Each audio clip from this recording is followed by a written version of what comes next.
Hello ladies and gentlemen, welcome to my first chest rush video. Today we're going to be covering what I believe will be the competitive game mode for this game. The key to this is the two blue circles on the left side of the field. You are able to share two pieces with your partner. This will allow you to have 12 pieces, which allows you to have an insane amount of synergies in the late game. I'm going to be speeding up the battles that happen in this video just for the viewer's sake, so we can get a little bit of a shorter video, but in general you have a little more time to watch each battle and see exactly how things went right or possibly how they went wrong. The start of the game is very similar to every other auto brawler mode. You search around for synergies, but the thing is you're starting with a lot more units on the board, so early synergies become very important. Before we can start with any of the synergies though, let's go over the user interface so you have a better understanding of how this game works. On the right side of the field you have your health bars and your levels and your gold amount. The health bar is in green, the gold amount is the crystal on the right, the number on the right, and then your level is the number next to the helmet. So for example, I am level 4 and I have 4 crystals. Sly, my partner, has 4 levels and 0 crystals. Next, on the bottom left under my webcam, you have your own health bar for a second time, and the number above it is the amount of XP you need to get to the next level. Now in duos, the XP you can gain, you can spend 4 crystals and get 4 XP. Your class and race synergies will be shown on the upper left. At the start of this game, I began with mechs and engineers. My partner, on the other hand, is looking for knights, which I find a better synergy. So, as the game goes on, you'll see me start to turn away from the mechs and start heading towards the rider synergy that he is working on as well. Now, finishing out the UI, we have the top bar. You have, on the left, you have the round you're in, surrounded by the 2 swords on the left of the top. You have, currently it says Misery, who is the player I'm versing. If it's a PvE round, it'll say the name of the PvE round. Next, you have the timer for either the preparation phase or the battle phase. The picture after that is a helmet, which represents your levels and the amount of units you're allowed to have in play. At the moment I have 4 units and I have a maximum of 4 units possible. I'm going to swap out a unit because I want to get a better synergy, right? Next to that you have your crystals. And the important part of the crystals, which is my favorite part of this game, is it actually does the math for you. So this round I have 13 crystals, and the next round I will get +6 if I lose. Now that we understand how the game works and being able to read the UI, let's talk about how you win the co-op mode. Like all modes in Victory Rush, and in most games in general, you win by getting first place. The tricky thing is though, only one of the partners actually has to finish the game. So if your partner gets knocked out early and you still get in first place, your partner will also receive first place. This drastically changes the game and you're able to pull out some crazy strategies that you'll see later in this video. Synergies are extremely important in Chest Rush, but it's very important that you don't pigeonhole yourself into a build that might not work out. As you could see in this video, I started out with engineer, and cyborg. But I personally do not believe that's a very strong race or class synergy because of the fact that you need to get much into the late game to truly benefit from it. My partner is starting to build riders. This is one of the most popular synergies in late game chess rush. The ability to gain armor and magic resist on auto attack is extremely strong and will protect you from assassins and mages, the other two main sources of damage in this game.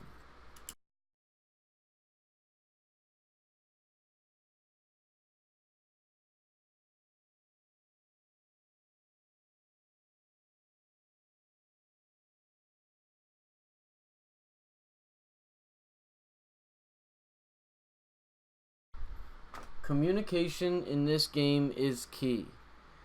In this round, I begin to get the rider bonus, but am not able to communicate with my teammate quick enough, and it results in me not having a very powerful combo in this round. I lose this round because I don't have any good synergies at the moment. 1-star warrior and 1-star beast really don't do much, unfortunately.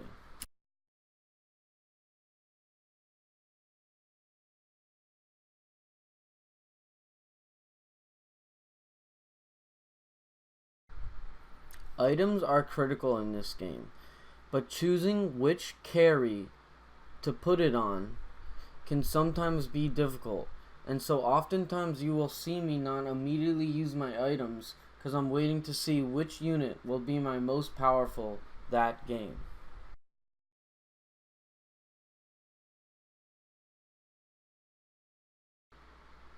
Communication, as mentioned before, is extremely important, and you will see how quick thinking and talking between your teammate in duos can allow you to get incredibly powerful synergies very early by manipulating the pieces that your teammate gives you and your own board. So right now you'll see me swap to Sly's profile, and Sly is going to change the druid that he's putting in right now, and he's going to put a hog warrior in to complete my 4 rider synergy.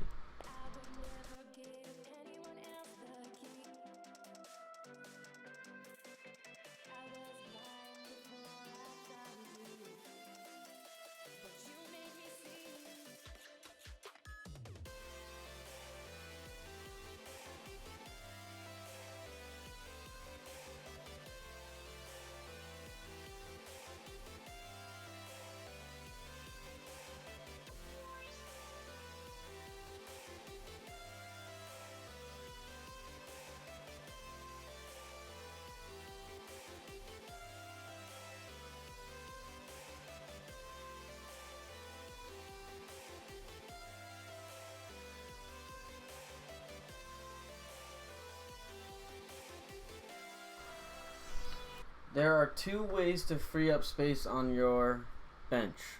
The first way is obviously by selling a unit. This takes a little bit of thought, and you need to judge whether or not you will use this unit in the future. The other way is by leveling up. This frees a space on your bench by allowing you to place 1 unit onto the board, effectively giving you an extra slot to carry things.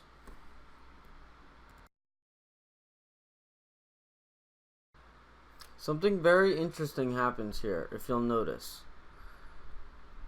At the moment, I have 29 crystals, and my purple number says I'm going to get 7 crystals from this win. But what happens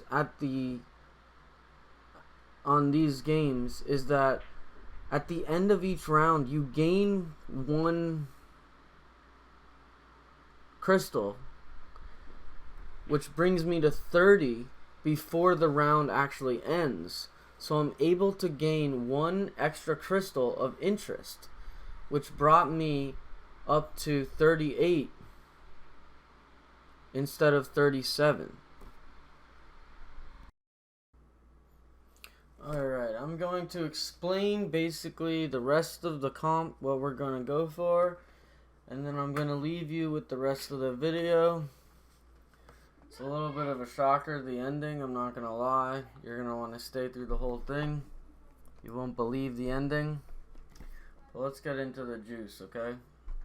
So here is what we believe is the best basic team comp for co-op mode in Chess Rush. You're going to get 6 knights, which is just all the knights, right? So you're going to have Scourge, you're going to have Calamity, you're going to have Templar, you're going to have Unicorn Cavalier, you're going to have Hog Rider, and finally, the most important part, Dragoon. Dragoon is so strong in this team comp. Alright, so then you have, that's your 6 basics. Technically, you only need 4, but you should almost always go for 6. The next part of the comp, which is equally important, if not more, sometimes you can get away with just 4 knights, but the Punishers are the real key to this team comp. You start off with a Nightingale early game. You actually see I have 2 2-star Nightingales right now. That's the little elf lady with the 2 blades. So her and the Devourer, who I haven't quite picked up yet, are the absolute keys to this team comp. If you don't have them, you can't run this.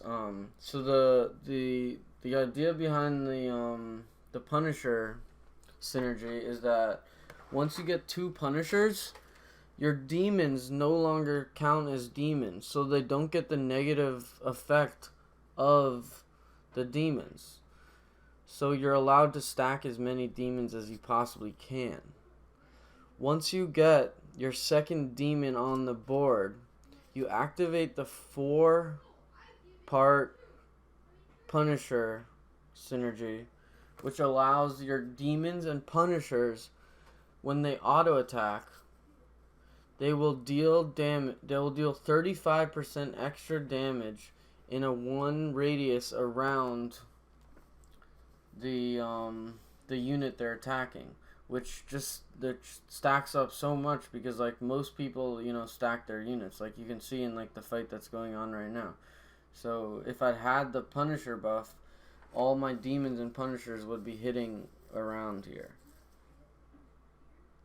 Once you're able to finish these buffs, you have 3 options with your last few pieces. You can go Warlocks, you can go Elves, or you can go Dragons. I don't suggest going for all 3. As you go throughout the game, you'll get a good feel for which extra synergy you will be going for. With these 3 synergies, your Knights, your Punishers, and then either the Elf, the Dragon, or the Warlock, you will be unbeatable late game. I'm going to let you guys go and let you guys enjoy the video. Please leave comments below on what else you'd like to learn from Chess Rush. I appreciate you guys coming by, and enjoy the rest of the video.